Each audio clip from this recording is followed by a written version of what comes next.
നമസ്കാരം, ഞാൻ doctor Arun B Nair. ലോകത്തിലെ ഏറ്റവും പവിത്രമായ മനുഷ്യബന്ധം എന്താണ്? ഒരമ്മയും കുഞ്ഞും തമ്മിലുള്ള ബന്ധം തന്നെയാണ്, സംശയമില്ലാത്ത കാര്യമാണ്. എല്ലാവരും അക്കാര്യത്തിൽ എന്നോട് യോജിക്കും എന്ന് തോന്നുന്നു. പക്ഷെ ചിലപ്പോഴെങ്കിലും നമ്മൾ പത്രവാർത്തകൾ കാണാറുണ്ട്, അമ്മ ജനിച്ച് അധികം പ്രായമായിട്ടില്ലാത്ത കുഞ്ഞിനെ കൊന്നുകളഞ്ഞു എന്നൊക്കെയുള്ള വാർത്തകൾ. എങ്ങനെയാണ് ഒരു അമ്മയ്ക്ക് സ്വന്തം കുഞ്ഞിനെ കൊല്ലാൻ സാധിക്കുക? വലിയ വിചിത്രമായ ഒരു കാര്യമാണ്. ഒരിക്കലും അത് സാധ്യമല്ല എന്നുള്ള രീതിയിൽ തന്നെയാണ് പലരും ചിന്തിക്കുന്നത്. പക്ഷെ ചില പ്രത്യേക മാനസിക അവസ്ഥകളിൽ അമ്മമാർ ചിലപ്പോൾ അങ്ങനെ ചെയ്തു കൂടായികയില്ല. നമ്മൾ നേരത്തെ ഒരു എപ്പിസോഡിൽ പ്രസവാനന്തര വിഷാദം അല്ലെങ്കിൽ പോസ്റ്റ്മോർട്ടം ഡിപ്രഷൻ എന്നൊരു സംഗതിയെക്കുറിച്ച് ചർച്ച ചെയ്തിരുന്നു.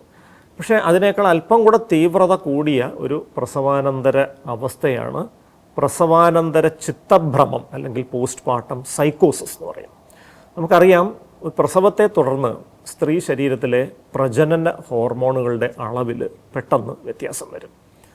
ആ ഹോർമോണുകളുടെ അളവിൽ പെട്ടെന്ന് ഒരു കുറവ് വരുമ്പോൾ ആ ഹോർമോണുകളുടെ അളവിലെ വ്യതിയാനം തലച്ചോറിലെ രാസവസ്തുക്കളുടെ അളവിനെ ബാധിക്കും.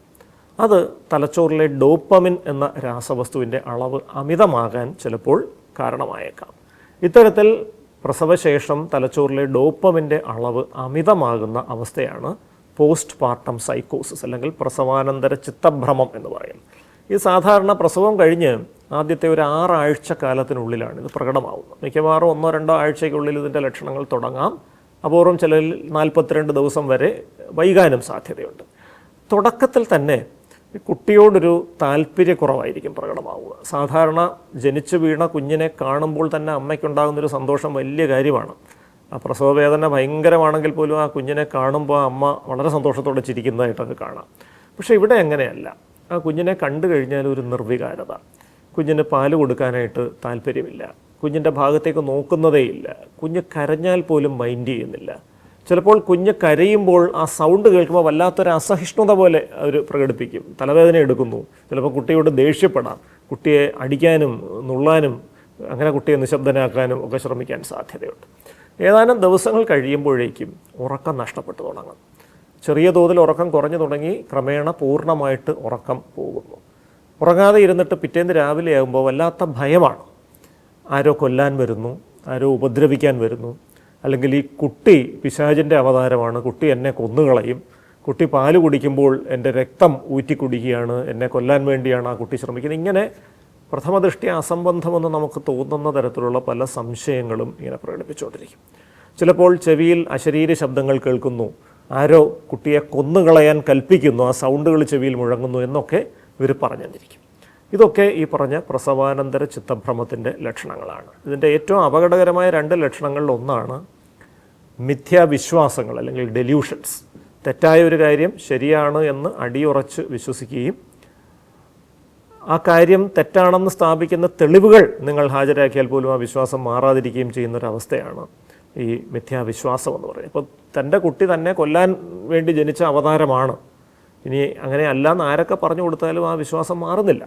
അതുകൊണ്ട് ആ കുട്ടി എന്നെ കൊല്ലുന്നതിന് മുമ്പ് ഞാൻ ആ കുട്ടിയെ കൊല്ലുന്നതാണ് നല്ലത് എന്നുള്ള തരത്തിലൊക്കെ അവർ ചിന്തിച്ചെന്നിരിക്കും.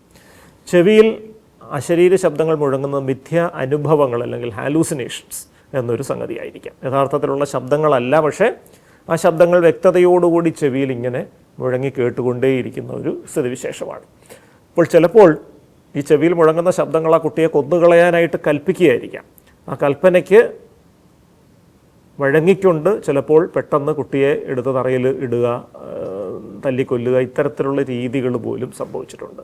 ആ പ്രസവാനന്തര ചിത്തഭ്രമത്തിൻ്റെ തീവ്രതയിൽ കുട്ടിയെടുത്ത് കിണറ്റിൽ എറിഞ്ഞ അമ്മമാരുണ്ട്, തറയിൽ അടിച്ച് കൊലപ്പെടുത്താൻ ശ്രമിച്ച അമ്മമാരുണ്ട്, അങ്ങനെയൊക്കെ കണ്ടിട്ടുണ്ട്. അപ്പം അതുകൊണ്ട് തന്നെ ഈ പ്രസവാനന്തര ചിത്തഭ്രമം അടിയന്തരമായി ചികിത്സിക്കേണ്ട വിഷയമാണ്. അത് വെച്ചുകൊണ്ടിരിക്കാൻ പാടില്ല.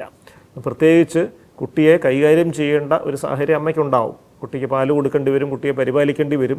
കുട്ടിയുമായിട്ട് വളരെ അടുത്ത് ഇടപെടുന്നത് കൊണ്ട് തന്നെ എത്രയും പെട്ടെന്ന് ചികിത്സയിലൂടെ ഇതിനെ ഭേദപ്പെടുത്തണം. തലച്ചോറിലെ ഡോപ്പമിൻ്റെ അളവ് ക്രമീകരിക്കാൻ സഹായിക്കുന്ന മരുന്നുകളാണ് ഇതിൻ്റെ ചികിത്സ. എത്രയും പെട്ടെന്ന് ആ മരുന്നുകൾ നൽകി തലച്ചോറിലെ ഡോപ്പമിൻ്റെ അളവ് ക്രമീകരിക്കപ്പെട്ടാൽ ഈ ചിത്തഭ്രമ ലക്ഷണങ്ങൾ പെട്ടെന്ന് കുറയും. അത് വളരെ വേഗം ചികിത്സയോട് പ്രതികരിക്കാറുണ്ട്. ആദ്യ ദിവസം തന്നെ ഉറക്കം ചിലപ്പോൾ ക്രമമാവും. ഏതാനും ദിവസങ്ങൾക്കുള്ളിൽ തന്നെ ഈ സംശയവും ഭയവും ഒക്കെ കുറയും. ഏതാനും ആഴ്ചകൾ കൊണ്ട് തന്നെ പൂർണ്ണമായിട്ടും അത് നോർമൽ അവസ്ഥയിലേക്ക് എത്തി കുട്ടിയെ നല്ല രീതിയിൽ പരിപാലിക്കാൻ ആ അമ്മയ്ക്ക് കഴിയും. സാധാരണഗതിയിൽ 6 മാസം തൊട്ട് 9 മാസം വരെ ഇതിൻ്റെ ചികിത്സ തുടരേണ്ടതുണ്ട്. അത് കഴിഞ്ഞതിന് ശേഷം മരുന്നുകൾ ക്രമീകരിച്ച് പൂർണ്ണമായിട്ട് നിർത്താനും പറ്റും. അപ്പോൾ പരിപൂർണമായും ചികിത്സിച്ച് ഭേദപ്പെടുത്താവുന്നൊരവസ്ഥയാണ് ഈ പോസ്റ്റ്മോർട്ടം സൈക്കോസിസ് അഥവാ പ്രസവാനന്തര ചിത്തഭ്രമം എന്ന് ഓർക്കുക. നമസ്കാരം.